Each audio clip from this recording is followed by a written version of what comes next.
Hi hello friends, welcome to my channel. Friends, ఈరోజు సీరియల్లో ఏం జరగబోతుందో తెలుసుకుందామా?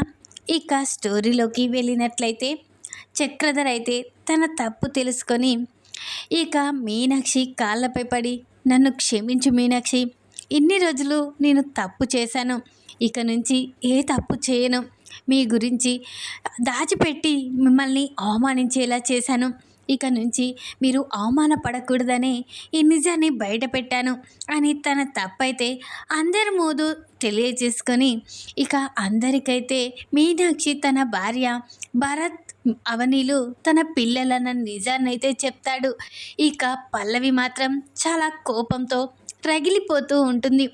డాడ్ ఇంత పని చేస్తాడని అనుకోలేదు అని పల్లవి ఇక చాలా కోపంతో రగిలిపోతూ ఉంటుంది. ఇక అవని మాత్రం గదిలోకి వెళ్ళి అక్షయ్ని హక్ చేసుకొని చాలా సంతోషపడుతుంది. ఇదంతా నీ వల్లే అండి, ఈరోజు నేను సంతోషంగా ఉన్నాను. నా తండ్రి గురించి నిజాన్ని నా తండ్రితోటే చెప్పించారు. ఈరోజు నేను ఎలా సంతోషంగా ఉన్నానంటే కారణం మీరే అండి అని అక్షయ్ని హక్ చేసుకొని చాలా బాధపడుతూ సంతోషపడుతూ ఉంటుంది. ఇక తన తల్లి గురించి తలుచుకొని చాలా సంతోషపడుతూ దీనికంతటికీ కారణం మీరే అండి అని అవని అక్షయ్ని అంటూ ఉంటుంది. అప్పుడే అక్షయ్, లేదవని, ఇదంతా నీ వల్లే జరిగింది, ఇదంతా నీ వల్లే జరిగింది. మీ నాన్న ఈరోజు తిరిగి తన పిల్లలని చక్రధర్, తన భార్య మీనాక్షి అన్న నిజాన్ని నీ వల్లే నువ్వే చెప్పేలా చేసావని అని ఇక అంటూ ఉంటాడు. ఇక అవని మాత్రం, ఈరోజు నాకు చాలా సంతోషంగా ఉందండి, ఈ రోజు కోసం ఎన్నాళ్ళుగా ఎదురు చూశానో, అమ్మ బాధని, ఇటు నన్ను ప్రతి ఒక్కరూ అడిగే మాటని చాలా బాధపడేదాన్ని, ఈ రోజుతో ఆ బాధ తీరిపోయిందండి అని ఇక అవని అయితే చాలా సంతోషపడుతూ ఉంటుంది. వాళ్ళిద్దరూ అలా సంతోషంగా మాట్లాడుకోవడం పల్లవైతే చూస్తుంది. ఇంత సంతోషాన్ని నీ కళ్ళలో ఎలా ఉంచుతాను? తీర్చుకుంటాను, పగ తీర్చుకుంటాను, ఖచ్చితంగా మీ మీద పగ తీర్చుకొనే తీరుతాను అని ఇక పల్లవి అయితే చాలా కోపంతో ఉంటుంది. అటు పక్క ఇక పార్వతి అయితే ఇక రాజేశ్వరి గురించే గుర్తు చేసుకొని చాలా బాధపడుతూ ఉంటుంది. అప్పుడే కమల్, శ్రీకర్, అక్షయ్ అమ్మ అమ్మ అని పిలుస్తూ ఉంటారు. అప్పుడే పార్వతి పలకకపోవడంతో ఏంటమ్మా అని ఇక తనని తడతారు. వెంటనే పార్వతి ఏంట్రా అని అంటూ ఉంటుంది. ఏంటమ్మా అంత పరధ్యానంగా ఆలోచిస్తున్నావు అని అక్షయ్ అంటూ ఉంటాడు. ఒరేయ్, ఇప్పుడు చక్రధర్కి మీనాక్షి మొదటి భార్య అన్న నిజం రాజేశ్వరికి తెలిసే రాజేశ్వరి ఏమైపోతుందో అని భయంగా ఉందిరా. ఏ ఆడదైనా తన జీవితంలోకి మరో ఆడది వచ్చిందంటే ఖచ్చితంగా తను బాధపడుతుంది. ఇప్పుడు రాజేశ్వరి పరిస్థితి ఏమవుతుందో అని భయంగా ఉందిరా అని ఇక అంటూ ఉంటుంది పార్వతి అయితే. అప్పుడే లేదమ్మా, అర్థం చేసుకుంటుంది అత్తయ్య, అలాంటిది ఏమీ జరగదు అని అక్షయ్ అంటూ ఉంటాడు. అప్పుడే ఇక పల్లవి కూడా అమ్మ పరిస్థితి ఎలా ఉందో అని ఇక వస్తూ ఉంటుంది. మళ్ళీ ఇంటికైతే అప్పుడే చక్రధర్ వస్తాడు. ఇక రాజేశ్వరి ఏంటండి ఇంతసేపు ఎక్కడికి వెళ్ళారు అని అడుగుతూ ఉంటుంది. అప్పుడే ఇక కొంత పనుండి బయటికి వెళ్ళాను రాజేశ్వరి అని అనగానే, ఇదేంటండి నీ నుదుటిపై అన్ని దెబ్బలుగా ఉన్నాయి అని అంటూ ఉంటుంది. అప్పుడే ఇక కాస్త కింద పడ్డాను, లేదు ఎవరో కొట్టారని అర్థమవుతుంది, వాడు ఆ అక్షయ్ గాడే నీ మీద పగ తీర్చుకోవడానికి నిన్ను కొట్టాడా అని రాజేశ్వరి అంటూ ఉంటుంది.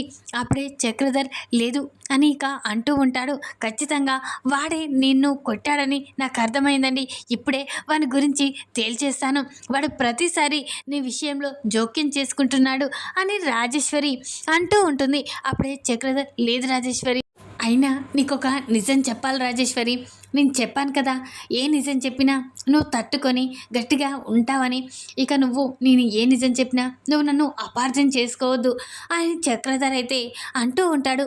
అప్పుడు రాజేశ్వరి, ఏంటండి నిన్ను అర్థం చేసుకునేది నేను మాత్రమే కదా, అర్థం చేసుకుంటానండి అని రాజేశ్వరి అంటూ ఉంటుంది.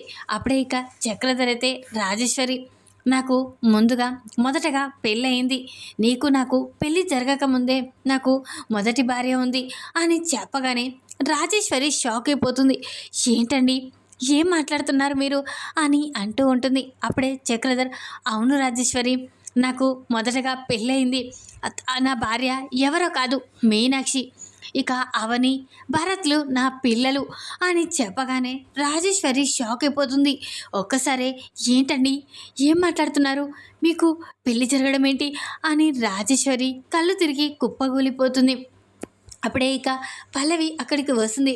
డాడ్, చూసావు కదా డాడ్, ఇప్పుడు మామ్ పరిస్థితి ఇలా జరుగుతుందని ఈ నిజాన్ని నిన్ను బయట పెట్టొద్దని చెప్పాను, అయినా నువ్వు వినకుండా ఈ నిజాన్ని బయట పెట్టావు డాడ్. నీ గురించి అసలు నేను ఎంతగానో ఊహించుకున్నాను, కానీ నువ్వు ఈ విధంగా ఇక వాళ్ళకి అనుగుణంగా మారతావని అనుకోలేదు డాడ్. మా మామ పరిస్థితి ఏదైనా జరగాలి, మేము వదిలిపెట్టను అని పల్లవి అయితే అంటూ ఉంటుంది. ఇక పల్లవి వెంటనే ఇక వాటర్ తీసుకొచ్చి రాజేశ్వరి ముఖంపై చల్లుతుంది. వెంటనే రాజేశ్వరి లేచింది. ఏంటండి, ఇంత మోసం చేసి నన్ను పెళ్లి చేసుకుంటారని అనుకోలేదు, కానీ ఇంత మోసం చేశారా అని ఇక రాజేశ్వరి అంటూ ఉంటుంది. అయినా ఆ మీనాక్షి నీ భార్య కావడం ఏంటి, ఆ భరత్ అవనిలు నీ పిల్లలు కావడం ఏంటి, నాకైతే అర్థం కావడం లేదండి. అయినా నీకు మొదటగా పెళ్ళైందని నాకు చెప్పలేదు అని అంటూ ఉంటుంది. నన్ను క్షమించు రాజేశ్వరి, నేను డబ్బు కోసం నిన్ను మోసం చేశాను, నిన్ను పెళ్లి చేసుకున్నాను, అయినా మీనాక్షి గురించి బయట పెట్టకూడదు అనుకున్నాను. కానీ మీనాక్షి అవనిల పరిస్థితి చూసి, వాళ్ళకి అన్యాయం జరుగుతుంటే చూసి తట్టుకోలేకపోయాను. ఈరోజు నేను బ్రతుకున్నానంటే కారణం దానికి అవని అని చెప్పగానే రాజేశ్వరి షాక్ అయిపోతుంది. ఏంటి, అవని వల్ల నువ్వు బ్రతుకున్నావా అని అంటూ ఉంటుంది. అవును రాజేశ్వరి, నా తలకి గాయం, నేను కళ్ళు తిరిగి కింద పడలేదు.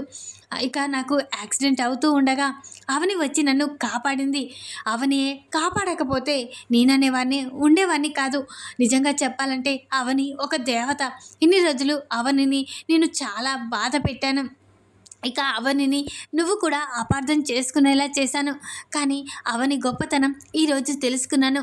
ఆపద కలిగించాలని చూసిన నన్నే కాపాడిందంటే అలాంటి దేవత నా కూతురని చెప్పుకోవడానికి గర్వంగా ఉంది అని ఇక నుంచి రాజేశ్వరి, నీకు అటు మీనాక్షి వాళ్ళకి ఏ లోటు జరగకుండా నేను చూసుకుంటాను.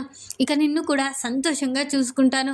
మనందరం కలిసి ఉందాం రాజేశ్వరి అని అంటూ ఉంటాడు చక్రధర్. అయితే అప్పుడే రాజేశ్వరి, మీరు చేసిన మోసానికి నీతో కలిసి ఉండడం కాదు, అసలు నీతో ఎప్పటికీ ఉండలేను, నేను నా కూతురు ఎక్కడికైనా దూరంగా వెళ్ళిపోతాం అని రాజేశ్వరి అంటూ ఉంటుంది. అప్పుడే ఇక చక్రధర్ అయితే, లేదు రాజేశ్వరి, నిన్ను చాలా సంతోషంగా చూసుకుంటాను, అయినా మీనాక్షి నన్ను భర్తగా మాత్రమే ఇక నాకు భర్త ఉన్నాడు, ఇక అతని పేరు అని ప్రపంచానికి తెలియాలనే మీనాక్షి ఇలా చేసింది. కానీ మీనాక్షి ఎప్పటికీ నన్ను తనతో ఉండమని అనలేదు. అలాంటి గొప్ప మనిషి మీనాక్షి. నేను మీనాక్షి దగ్గరకి వెళ్ళిపోలేదు కదా రాజేశ్వరి, నేను నీ దగ్గరికి వచ్చాను. కాబట్టి ఇక నుంచి మనందరం కలిసి ఉందాం, నువ్వు కూడా మీనాక్షి పట్ల కోపాన్ని వీడు అని అంటూ ఉంటాడు చక్రధర్. అయితే ఇక రాజేశ్వరి అయితే, చాలు, మీరు మాట్లాడింది చాలు, మరోసారి ఆ మీనాక్షి అవని భరతుల గురించి నా దగ్గర చెప్పొద్దు. మరోసారి ఇలాంటి విషయాలు చెప్తే మాత్రం నేను ఊరుకోను. నేను నా కూతురు ఎక్కడికైనా దూరంగా వెళ్ళిపోతాము అని రాజేశ్వరి అలా కోపంగా రగిలిపోతూ ఉంటుంది. నేను ఇక్కడి నుంచి వెళ్ళిపోతాం, నువ్వు ఒక్కనివే ఇక ఆ మీనాక్షి అవని భరతులతో ఉండిపో, నీ కూతురు నీ పిల్లలు కదా వాళ్ళు, ఇక నీ భార్య నీ పిల్లలతో ఉండిపో అని రాజేశ్వరి చాలా కోపంగా ఇక తన బట్టలైతే సర్దుకుంటూ ఉంటుంది. ఒక పక్క ఇక మీనాక్షి అయితే భరత్ ఇంటికైతే వస్తుంది కదా. ఇక మీనాక్షి వెంటనే కూర్చొని ఆలోచిస్తూ ఉంటుంది. ఇప్పుడు నా గురించి రాజేశ్వరికి తెలిస్తే ఖచ్చితంగా రాజేశ్వరి ఏమైపోతుందో ఏమో. ఇన్ని రోజులు నాకు నా భర్త ఉన్నాడు, నా పిల్లలకి తండ్రి ఉన్నాడని తెలియజేయాలని అనుకున్నాను, కానీ ఇప్పుడు ఆ నిజాన్ని తెలియజేశాడు. కానీ ఇప్పుడు రాజేశ్వరికి నా గురించి, నా పిల్లల గురించి, చక్రధర్ గురించి తెలిస్తే తను ఏమైపోతుందో ఏమో. ఇక పల్లవి తన తల్లి లేకుండా ఊహించుకోలేను. పల్లవి చాలా సెన్సిటివ్గా ఉంటుంది. ఎలాగైనా రాజేశ్వరి జీవితంలోకి నేను పోలేను. ఇక చక్రధర్ నా జీవితంలోకి రాకుండా ఉండడమే మంచిది. అంటే చక్రధర్ నా గురించి బయటపెట్టి ఖచ్చితంగా బయట పెడతాడు. రాజేశ్వర్కి ఈ నిజం తెలిసిపోతుంది, వాళ్ళిద్దరూ విడిపోతారు. లేదు, అలా జరగకూడదు. ఇక పల్లవి ఇక రాజేశ్వరి చక్రధర్ సంతోషంగా ఉండాలి అని ఇక మీనాక్షి అయితే నా గురించి నిజం చెప్పాడు అంతే చాలు, ఇక నా ప్రాణం ఉన్నా ఒకటే లేకపోయినా ఒకటే, కానీ వాళ్ళు సంతోషంగా ఉండాలి అని మీనాక్షి అయితే కూర్చొని ఆలోచిస్తూ ఉంటుంది. అప్పుడే ఇక భరత్ అయితే ఇక ప్రణతి ప్రణతి అని పిలుస్తూ ఉంటాడు. అప్పుడే ప్రణతి అయితే బయటికి వస్తుంది. ఏంటండి అని అనగానే అలా బయటికి వెళ్ళి సరుకులు తీసుకొద్దామా అని అంటూ ఉంటాడు. అప్పుడే ఇక అత్తయ్య ఒకతే ఉంది కదండి అని ప్రణతి అంటూ ఉంటుంది. అప్పుడే మీనాక్షి అమ్మ ప్రణతి వెళ్ళమ్మా, వెళ్ళి సరుకులు తీసుకురండి, నాకు అలవాటే కదా ఇలా ఉండడం అని ఇక అంటూ ఉంటుంది మీనాక్షి అయితే. అప్పుడే ఇక ప్రణతి సరే ఆంటీ వెంటనే వెళ్ళి తీసుకొని వస్తాం అని ఇక ప్రణతి ఇక భరత్లు అయితే సరుకుల కోసం బయటికి అయితే వెళ్తారు. ఇక మీనాక్షి మాత్రం ఆలోచిస్తూ ఉంటుంది. నేనుంటే ఖచ్చితంగా రాజేశ్వరి ఇక చక్రధర్ విడిపోతారు, లేదు అలా జరగకూడదు, వాళ్ళందరూ సంతోషంగా ఉండాలి, నా కూతురు ఇక సంతోషంగా ఉండాలి, అలా ఉండాలంటే ఖచ్చితంగా వాళ్ళందరూ సంతోషంగా ఉండడమే కావాలి, కాబట్టి నేను వాళ్ళ జీవితంలోకి అడుగు పెట్టకూడదు. రాజేశ్వరికి ఖచ్చితంగా నా గురించి చక్రధర్ చెప్పే ఉంటాడు, ఇక రాజేశ్వరి ఇక చక్రధర్ని అపార్థం చేసుకుంటుంది, ఇక వాళ్ళంతా విడిపోతారు, అలా ఇక మళ్ళీ అవని కుటుంబంలో కలతలు వస్తాయి, లేదు అలా జరగకూడదంటే నేను ఉండకూడదు, నా ప్రాణాలు వీడితేనే వాళ్ళందరూ సంతోషంగా ఉంటారు, నాకు ఇది చాలు, నా భర్త అన్న గుర్తింపు చాలు అని ఇక మీనాక్షి అయితే ఇక అలా నేను చనిపోవాలి అని నిర్ణయించుకుంటుంది. నేను బ్రతుకుంటే ఇంకా ఇంకా గొడవలు సాగుతూనే ఉంటాయి, లేదు అలా జరగకూడదు, నేను చనిపోవాలి అని ఇక మీనాక్షి అయితే అనుకుంటూ ఉంటుంది. వెంటనే మీనాక్షి ఒక లెటర్ రాసి పెట్టి ఇక తన ప్రాణాలను తీసుకోవడానికి రెడీగా ఉంటుంది.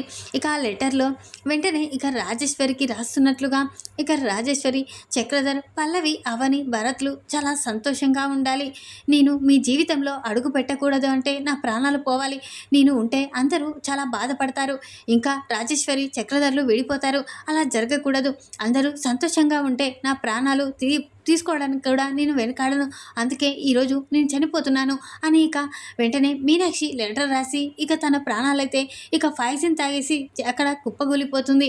అప్పుడే ఇక అక్కడి నుంచి ఇక భరత్ ప్రణతిలు అయితే వస్తూ ఉంటారు. ఇక అత్తయ్య అత్తయ్య అని పిలుస్తూ ఉంటారు. ఇక వెంటనే ప్రణతి అత్తయ్య ఏంటి ఇక్కడ లేదు అని తన గదిలోకి అయితే వెళ్తుంది. అప్పుడే ఇక మీనాక్షి పాయిజన్ తాగేసి పడుంటుంది. అత్తయ్య అత్తయ్య అని అంటూ ఉంటుంది. అప్పుడే ఇక మీనాక్షి అయితే అమ్మ ప్రణతి నేను పోతున్నానమ్మా, అందరూ చాలా సంతోషంగా ఉండండి, ఇక అవనితో అందరూ మంచిగా ఉండండి, అవనిని జాగ్రత్తగా చూసుకోండమ్మా అని ఇక తన ప్రాణాలైతే పోతాయి మీనాక్షివి. వెంటనే ప్రణతి అత్తయ్య అత్తయ్య అని ఏడుస్తూ ఉంటుంది. అప్పుడే భరత్ ఏంటి ప్రణతి అని అనగానే అమ్మ అమ్మ అని చూపిస్తుంది. అప్పుడు మీనాక్షి చనిపోయి ఉంటుంది. ఇక భరత్ అయితే వెంటనే అవనికి ఫోన్ చేస్తాడు. అప్పుడే అవని అమ్మ అమ్మ అని ఏడుస్తూ ఉంటుంది. అప్పుడే పార్వతి అందరు అక్షయ్ శ్రీకర్ కమల్ అందరూ అక్కడికి వస్తారు. వెంటనే ఏంటమ్మా ఏం జరిగింది అని అనగానే ఇక మా అమ్మ చనిపోయింది అని అవని ఏడుస్తూ ఉంటుంది. అప్పుడే అక్షయ్ ఏంటి అవని ఏం మాట్లాడుతున్నావు, అత్తయ్య చనిపోవడం ఏంటి అని అంటూ ఉంటారు. అవును అమ్మ చనిపోయింది అని ఏడుస్తూ ఉంటుంది. వెంటనే అందరం వెళ్దాం పదండి అని ఇక అంటూ ఇక వెంటనే అక్షయ్ శ్రీకర్ కమల్ అవని ఇక అక్కడున్న శ్రేయ అందరూ పార్వతి అందరూ అక్కడికైతే వెళ్తారు. ఇక వెంటనే ఈ విషయాన్ని చక్రధర్కి అయితే అక్షయ్ ఫోన్ చేస్తాడు. వెంటనే చక్రధర్ షాక్ అయిపోతాడు. ఏంటి అక్షయ్ ఏం మాట్లాడుతున్నావు, మీనాక్షి చనిపోయిందా అని అంటూ ఉంటాడు. అవును మీనాక్షి ప్రాణాలు తీసుకుంది పాయిజన్ తాగి అని ఇక అక్షయ్ చెప్పగానే అప్పుడే ఇక చక్రధర్ అయితే ఇప్పుడే బయలుదేరుతున్నాను అని ఇక వస్తూ ఉంటాడు. అప్పుడే ఇక రాజేశ్వరి ఏంటి ఏం జరిగింది అని అనగానే ఇక మీనాక్షి మనకు అడ్డుగా ఉండకూడదని తన ప్రాణాలు తీసుకుంది అని చెప్పగానే అక్కడున్న ఇక పల్లవి అయితే ఇక పల్లవి రాజేశ్వరి షాక్ అయిపోతారు. వెంటనే పల్లవి ఏంటి ఆ మీనాక్షి చనిపోవడం ఏంటి అని పల్లవి అనుకుంటూ ఉంటుంది. వెంటనే రాజేశ్వరి ఇక వెంటనే నేను కూడా వస్తానండి అని అనగానే అప్పుడే చక్రధర్ పల్లవిని ఇక రాజేశ్వరిని తీసుకొని అక్కడికి అయితే వెళ్తారు. అప్పుడే మీనాక్షి పరిస్థితిని చూసి చాలా బాధపడుతూ ఉంటారు. అక్కడే ఉన్న లెటర్ని చూసి ఇక చక్రధర్ అయితే అది తీసి చూశాడు. ఒక్కసారే షాక్ అయిపోతాడు.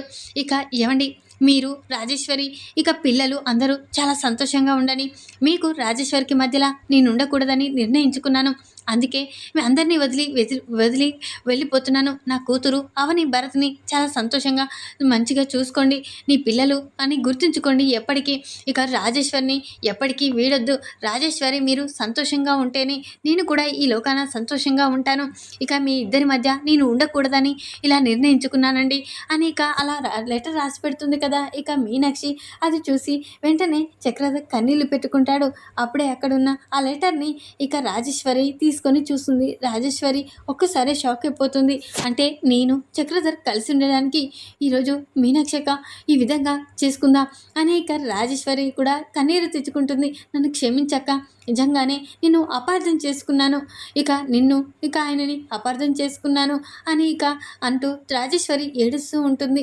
ఇక రాజేశ్వరి ఇక చక్రధర్ సంతోషంగా ఉండాలని మీనాక్షి అయితే ఇక ఆ పరిస్థితికి అయితే వస్తుంది. అప్పుడే ఇక పల్లవి అయితే ఇక నన్ను క్షమించండి పెద్దమ్మ, నేను తప్పు చేశాను, నిన్ను అపార్థం చేసుకున్నాను. నా అమ్మ విషయంలో మీరు తప్పు చేస్తున్నారని ఇక నేను ఈ విధంగా చేశాను. కానీ నువ్వు ఈ విధంగా ఈ పరిస్థితికి వస్తావని అనుకోలేదు అని ఇక పల్లవి కూడా తన తప్పైతే తెలుసుకుంటుంది. వెంటనే పల్లవి ఇక నుంచి అందరం కలిసి ఉంటాం. ఇక అవని నా అక్క, భరత్ నా తమ్ముడు అని ఇక చాలా సంతోషంతో ఇక అందరికీ నేనే అమ్మ తల్లిని అని ఇక రాజేశ్వరి అయితే భరత్, అవని, పల్లవిని హగ్ చేసుకొని చాలా సంతోషంతో ఇప్పటి నుంచి ఇక మీ అమ్మని నాలో చూసుకోమ్మా అవని అని రాజేశ్వరి అంటూ ఉంటుంది. ఇక చక్రధర్ అయితే ఇక మీనాక్షి రాజేశ్వరి నేను కలిసి ఉండడం కోసం ఈరోజు ఈ పరిస్థితికి వచ్చిందా అని ఇంకా చాలా బాధపడుతూ ఉంటాడు. ఈ విధంగానైతే అందరూ ఇక మీనాక్షి ఇక ఆ పరిస్థితికి రావడం చూసి చాలా బాధపడుతూ ఇక రాజేశ్వరి కూడా ఇక అక్క ఈరోజు నేను చక్రధర్తో సంతోషంగా ఉండాలని ఈ నిర్ణయానికి వస్తుందా అని ఇక తన తప్పు తెలుసుకుంటుంది రాజేశ్వరి.